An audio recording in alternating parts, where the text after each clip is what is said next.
Alhamdulillahirabbil alamin. Baik, terima kasih buat pemirsa TVRI yang masih setia bersama kita dan seluruh jamaah yang ada di studio ini.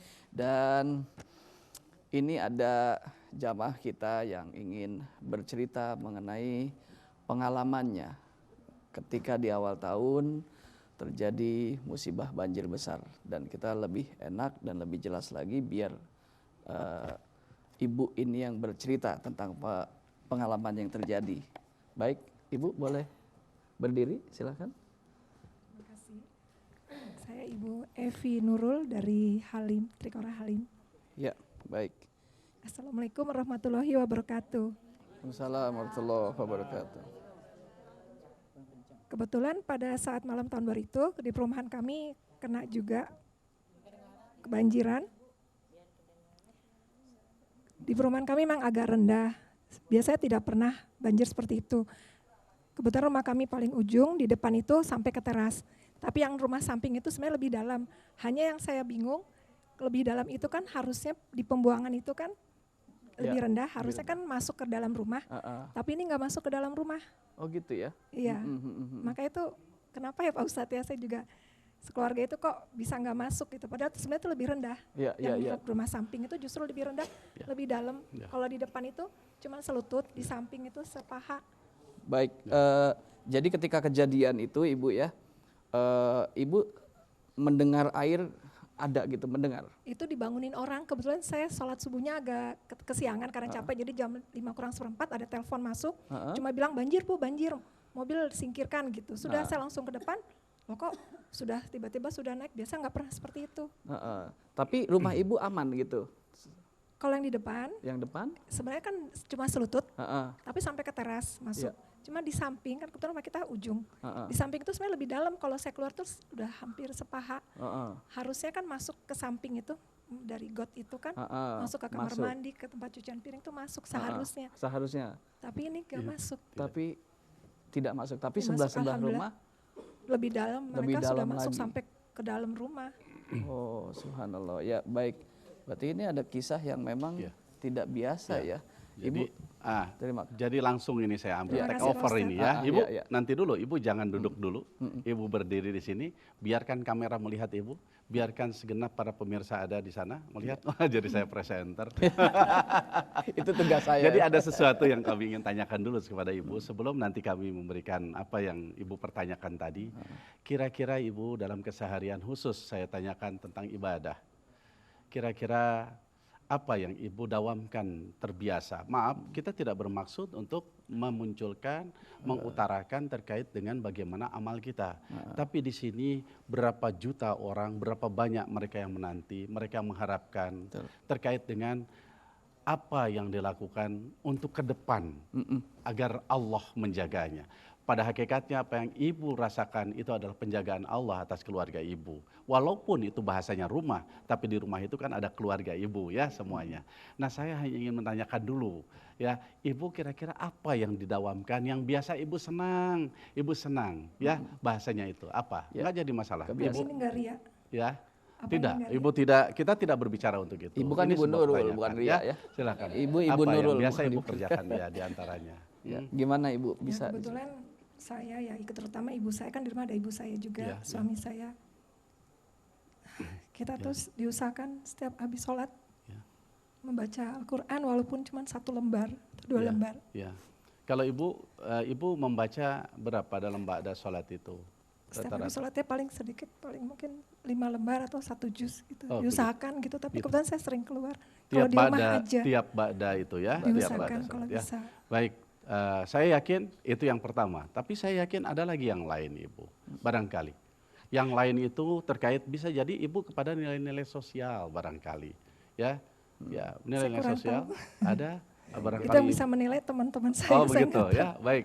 Apa? Terima kasih Ibu ya. Terima kasih Pak Ustaz. Assalamualaikum warahmatullahi wabarakatuh. Terima kasih Ibu Nurul yang sudah memberikan cerita.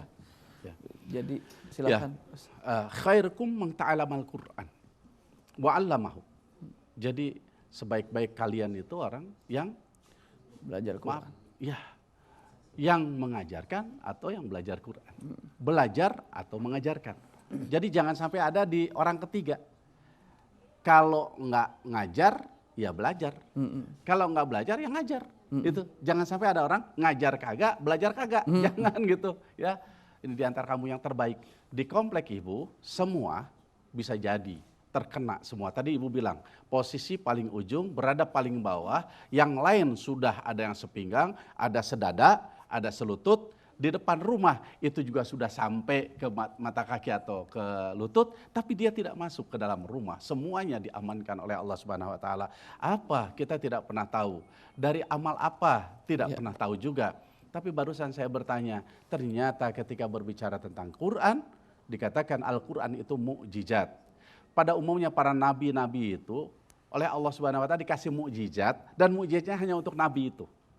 Tapi baginda Nabi besar Muhammad sallallahu alaihi wasallam, hampir seluruh mukjizat yang diberikan pada baginda Nabi, ternyata sekarang mukjizat itu diserahkan kepada kita. Apa diantaranya? Al-Quran.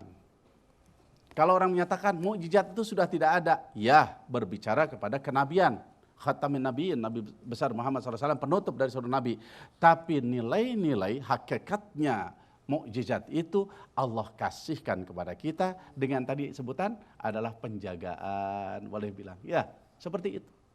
Jadi sekali lagi, para pemirsa dimanapun berada, jangan mengecilkan Al-Quran. Satu ayat saja berarti kita baca. Satu huruf kita lihat saja, enggak kita baca, kita lihat 10 kebaikan Allah berikan kepada orang yang melihatnya. Dengan iman tentunya. Apalagi dibacanya gitu ya, 10 kebaikan. 10 keburukan Allah singkirkan. Allah Rabbi, Masya Allah. Ini bahasanya, bayangkan setiap waktu sholat dicintainya.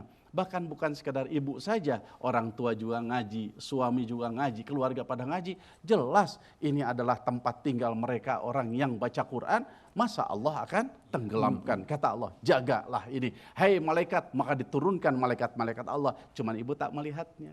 Ya, begitu luar biasa.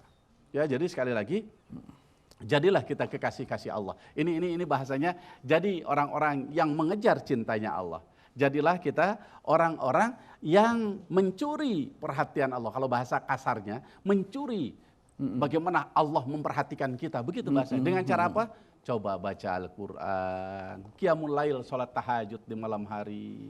Ini juga ada kejadian, bah datang, orang itu malam itu tahajud sampai tembus ke pagi hari.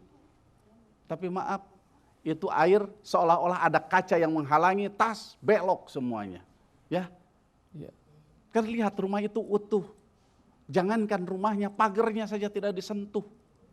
Ternyata apa? Masya Allah, tahajudnya tak pernah dia tinggalkan. Bacaan Quran dia dawamkan. Zikir kepada Allah Subhanahu wa taala menjadikan sebuah kecintaan. Allah Rabbi, Masya Allah. Ya, baik. Berarti bisa menolak bala namanya itu. Tolak bala. Jadi orang suka ada, nih bacaan tolak bala, suka ada. Bacaannya dibaca, bisa itu menjadi tolak bala, tapi perlu diingat, sodakoh bisa menjadi tolak bala, tersenyum kita jadi tolak bala. Iya, orang memarah tersenyum aja. Maaf, apa kabar? Nggak jadi tuh marah. Iya. Cuman jangan coba-coba kalau kita punya hutang datang yang mau nagih. Maaf, tetap dimarahin. Karena hutang itu baru selesai kalau kita bayar. Pasti dia yang tersenyum, kita yang cemberut.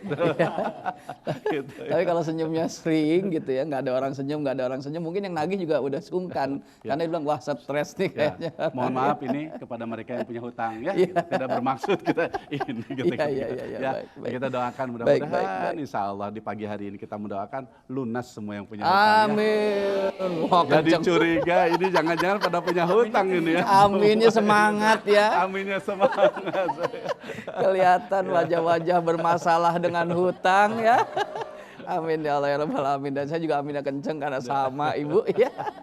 Baik, tentunya buat yang di rumah tadi sudah banyak juga yang sudah disampaikan, tapi kita masih ada waktu bersama kami di sini, jadi tetaplah bersama kami di Serambi Islami Mutiara Hati.